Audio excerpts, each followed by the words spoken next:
Good afternoon, everyone. I'm Dale Curtis, and I'm a public affairs communications consultant based in Washington, D.C. Thank you for inviting me to speak to you, the members of the Rural Expansion Working Group. Um, I've had the privilege of working in this industry for a little over 4 years now, and I've gotten to work with many of you already, and I look forward to getting to know all of you in the months ahead. In this presentation, I'm going to share with you 4 PR secrets for a 5G and COVID crazy world. These are some of my favorite PR strategies, and I'm going to apply them to your current situation. We live in an unprecedented time. Obviously, this COVID-19 pandemic is reshaping the economy and our way of life, and your companies are expected to be among the heroes of the day. We also live at a time when policymakers and the telecom debate is all focused on 5G and gigabit internet, but no one can make a business case for using 5G to meet the needs of the millions of people who have no G. So in this kind of environment, how can you and your companies and you as a group break through all of that craziness and advance your business interests through effective PR and communications? That's what we're going to talk about here for about the next 25 minutes. Now, to get us started, I'd like to go through a series of big questions that I've had the chance to ask business leaders like you over the last year or so. And then I'll share some of the secrets that I've learned from 30 plus years in the communications business. Now, as I say, over the last year, I've stayed in touch with leaders in the WISP industry, and I've reached out to many of you to discuss your top business and communications challenges. So let's start there. What are your top business challenges? And here are the few things that you've told me. These are actual quotes or close paraphrases of what leaders in the fixed wireless industry have told me in a series of conversations in recent months. Now, before COVID, the first thing everyone mentioned was the need for federal government to make the right decisions on spectrum and subsidies. You need greater certainty. You need the government to open up more spectrum on terms that work for companies like yours. And you need them to avoid tilting the playing field yet again in favor of the big guys and against you and your companies. Another challenge I've heard is we can hardly keep up with demand. Now that's a good problem to have, right? But it's still a significant business challenge nonetheless. Third, and related to that, I've heard that many of you feel stretched thin, whether that's in terms of your cash flow or your capital investments in your networks, or even being able to hire and retain good people in your local area. Finally, I've heard that access to capital is a challenge, especially if your lenders don't understand your business model or how you can build a business on unlicensed spectrum. And now, of course, every conversation begins with the COVID-19 pandemic. So now your business challenges include operational changes to keep people safe and sorting out all the government policy changes that affect you, and upholding the Keep Americans Connected pledge and upholding your CAF obligations. I mean, that's a really challenging juggling act. Now let's zoom in and focus on what are your company's toughest PR and communications challenges. And here's what you told me. Now, aside from COVID, the topic that comes up first in every conversation with you guys on this subject is your industry's basic credibility and awareness. Too often you're still having to explain what fixed wireless is. You're struggling to overcome a perception that you're less than, not as good as, not as safe a bet as other kinds of internet service. Next, everyone mentions to me the focus on fiber and gigabit internet speeds and 5G and how great these things are, but they don't realize that that's not really what rural America needs and what people beyond the reach of the incumbents' services, what they need. So again, this puts you at a disadvantage in the debate. Another frequent challenge that I hear about is the scrutiny that you're expecting from regulators, from watchdogs, from the media about your CAF obligations. Now, some of those questions obviously are appropriate, but some of it will be fueled by your competitors who put people up to saying things about you, and it's only a matter of time before these questions really start to hound you. And a fourth challenge that I've heard from you guys is that being stretched thin means that public relations, public affairs kinds of activity gets neglected. You may have a one-person or a two-person marketing department that's focused on generating leads and sales, and that often means that the public affairs and public relations type activity falls back on your plate, and we've already talked about how stretched thin you guys are. Now, is this really a problem? Are there costs and risks from letting these kinds of challenges go unaddressed? I mean, after all, most of you are doing relatively well in the current downturn. Your traffic is up, your growth outlook is pretty good. So do you really need to step up your public affairs communications game, or can you let it slide for a little while longer? Well, I admit it's relatively hard to quantify the benefits of effective public affairs communications. The benefits can take a while to show up. It takes a long time of cultivating those benefits to see them. It's not like an engineering problem where you have clear performance results and trade-offs that show up right away. But the costs and the risks of underinvesting in PR and communications can be very real. So let's talk about that for a moment. I'm thinking primarily of the kinds of costs and risks that result from slanders against your reputation that go unanswered.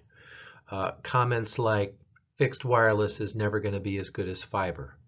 Not true, but you hear it all the time. Just last week I saw an op-ed in the Hill newspaper here in Washington where the head of the Fiber Broadband Association made that point, and you hear it constantly, all the time. Or you may hear people say, oh, they're never going to be able to meet their CAF obligations. Or down the road they may say, well, you haven't met all your CAF obligations on time or in this location or that location, so they're obviously untrustworthy and we need to investigate this or we need to regulate this. If the Democrats win big this November, you may begin to face accusations that you're not regulated enough. You know, the net neutrality issue will come back and there will be all kinds of proposals to tighten the screws on you. These little digs about your sector, if they're left unanswered and if you're not doing a consistent effort to put your story out, these could cost you hundreds of thousands or even millions of dollars. If customers choose other providers, for example, because they just haven't heard about you or they've heard something negative about you, or if your competitors gain more regulatory advantages due to the fact that they're being more persistent and more proactive in their PR and lobbying efforts. If they win those kinds of advantages, it could flatten your growth curve for years. So now I'm going to go through 4 secrets to PR success that work in almost any context, but I'm going to relate them specifically to your industry. By the way, I often tell people that PR is not rocket science. It's just applied common sense, done well and done consistently. But these are a few of the strategies that I turn to again and again. So number 1, make the message stick. You know, studies show that the average American is exposed to 1,600 advertising messages a day. And in this crazy social media world that we live in, people have less attention span than a goldfish. You literally have only seconds to reach people and make your message heard. So this will come as no revelation to you, but you've got to start by making your message as simple and as memorable as possible. People have to be able to understand it instantly. I'm a big believer in the power of snappy, catchy phrases, catchy data points, memorable human stories, and really strong visuals. So let me show you what I mean. This was an example with WISPA. When I was brought on board in early 2016, the organization had little or no public messaging beyond what Steve Coran was submitting in your FCC filings. So we set about creating a library's worth of sticky messaging. So I became fond of phrases like 5G or no G. What do you want? Or describing fixed wireless as the most cost-effective solution for rural broadband. I like the term fixed wireless instead of wireless internet service provider or other phrases. Simple resonant words like small business, local, fast facts, the fact that you have 4 million subscribers nationwide. That's not a huge number by Verizon standards, but that's a significant number of people. Telling people that you have 1,200 average subscribers. Telling people that you can implement fixed wireless at a fraction at the cost of fiber. People can get that instantly.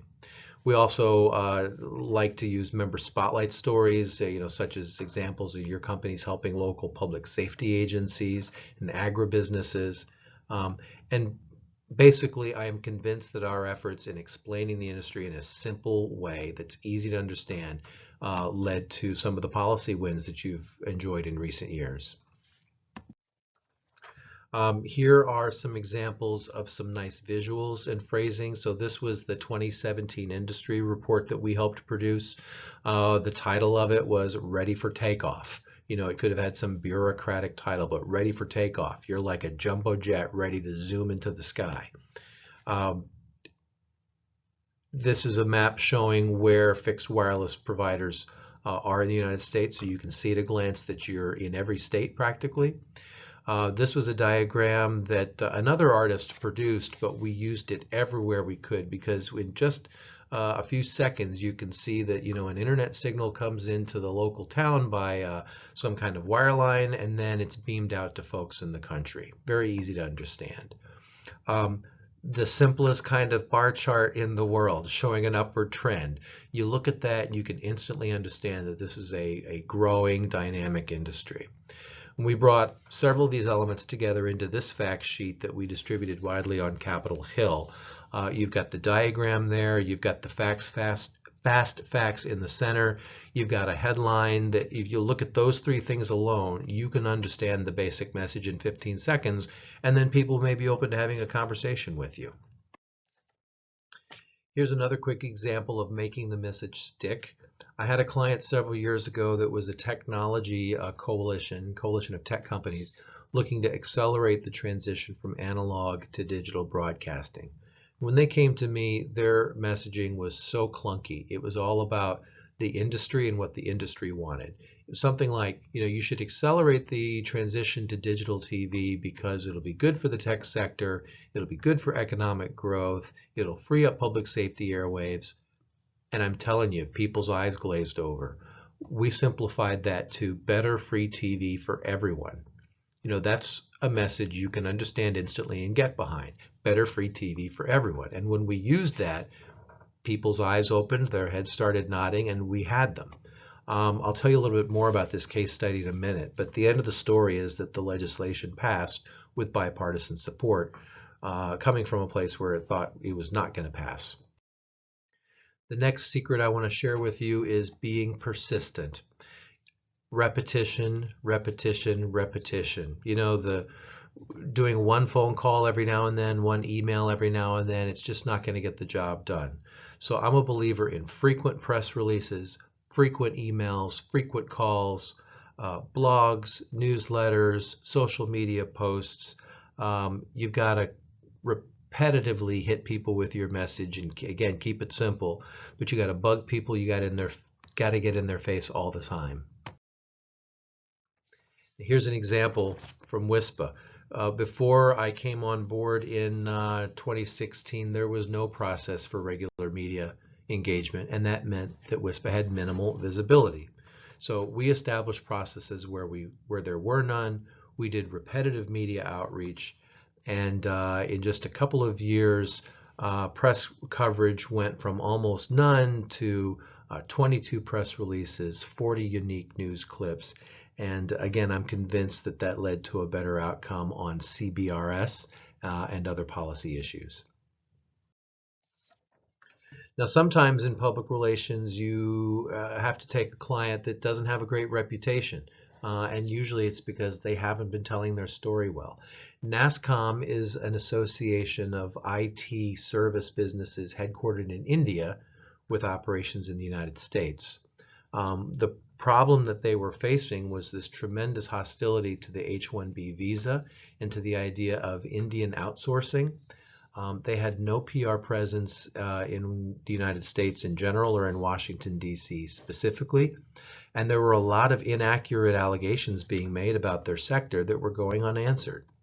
So we set about to create, again, a foundation of messaging that was easy to understand in a second, and how this industry was good for America.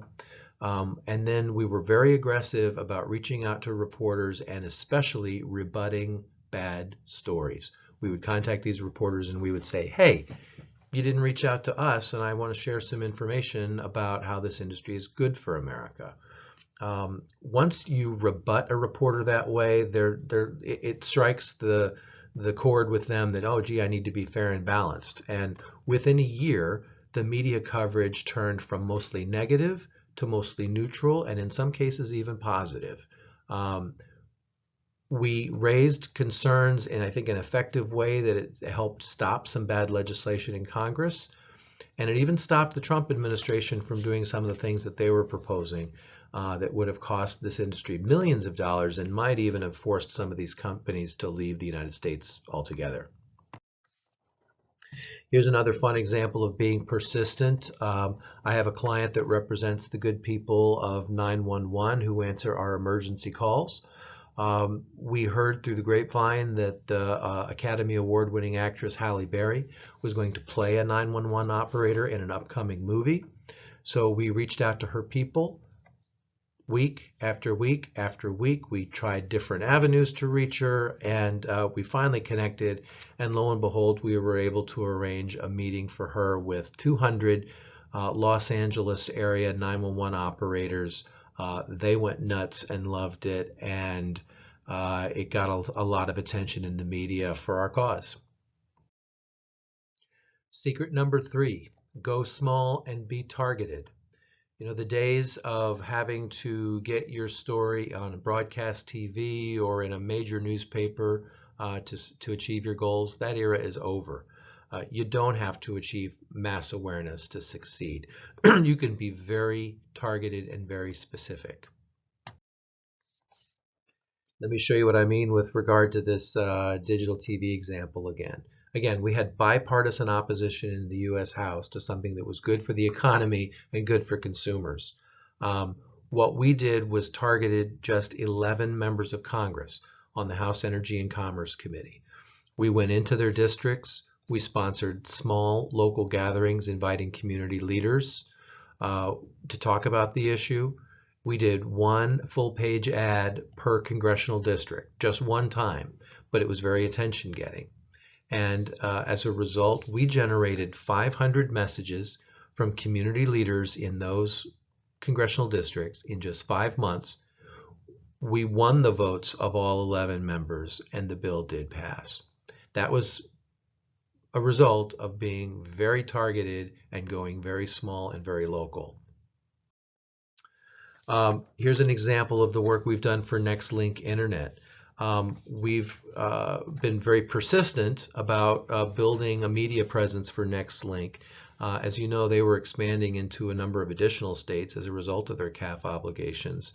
So since last year, we've scored some media coverage for NextLink, not only in some industry trades, which reaches industry peers and people who watch the industry, invest in the industry, but we earned them valuable coverage in a bunch of small town newspapers in the states where they were expanding to. And these headlines were gold. Things like NextLink acquires Geneseo-based NBS, announces expansion, or new broadband provider coming to Enid, bringing jobs with it. You know, that's a big deal in these small towns, and it reverberates with people. And there was visibility beyond these clips. You know, on the Enid press release, for example, We had many other media outlets that picked up our press release verbatim, including MarketWatch and Morningstar, covering the financial community. We had almost 1,800 views of this press release and 78 engagement actions, and that's besides, the people in these towns reading about Nextlink coming to meet their rural broadband needs. Message number 4 is mobilize your grass tops. Now, I know you've heard about grassroots activists. I'm talking about grass tops leaders and allies, leaders in communities like the ones that you serve. Let me show you another example. All right, for WISPA, we had the CBRS debate where big telecom and cable managed to get those pro-WISP rules opened up again and revisited. And at first it looked like it was going to go against our interests. So we organized a Grass Tops campaign, recruiting people like you to contact your members of Congress. We armed you with letters, with scripts that you could use, with letters that you could send to the FCC. As a result, we had our biggest advocacy turnout ever on anything that WISPA had ever done.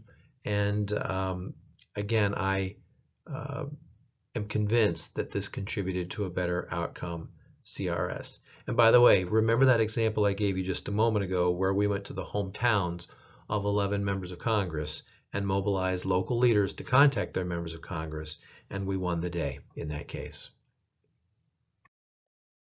Now, here's one of my favorite examples of using a local leader to influence a policymaker. This is when we arranged for our friend Galen Manners from Wave Wireless in Parsons, Kansas, to do an interview on how the big telecommunications company's approach to CBRS would undermine his plans to upgrade his local network there in Kansas. Now, Wave Wireless is the internet provider in FCC Chairman Ajit Pai's hometown. That led to a headline in Politico, one of the most read outlets in Washington, with the headline, "Well, this is awkward." And we know that got noticed in the chairman's office, and that had to have had an effect. So there you have it. Those are 4 of my favorite secret strategies for PR success and how they affect your sector and the situation you find yourselves in. You got to make the message stick. You got to be persistent. You can go small and be targeted. You can mobilize your grass tops and your allies. I have more of these strategies up my sleeve. And so that leaves me with just one more question for you, which is, does it resound with you? Do the challenges I described sound familiar? Are you experiencing them in your business? Are you concerned that perhaps you're neglecting your public affairs outreach and that might have an impact on your business in the long run? If so, I think you're right. And I'd love to talk with you and explore how we could apply some of these common sense strategies to your business goals. So if you're interested, I invite you to reach out to me. And here's the information how you can do it. You can go to calendly.com/Dale Curtis to see my schedule and schedule a meeting with me, or you can contact me the old way. Just give me a call or send me an email. I'd be happy to hear from you. So thank you very much again for your attention, for your invitation to speak with you, to share these thoughts. I really love working in this industry, and I would love to work with any of you. So please be in touch, and until then, all the best and good luck to you. I'll talk to you again soon. Thanks.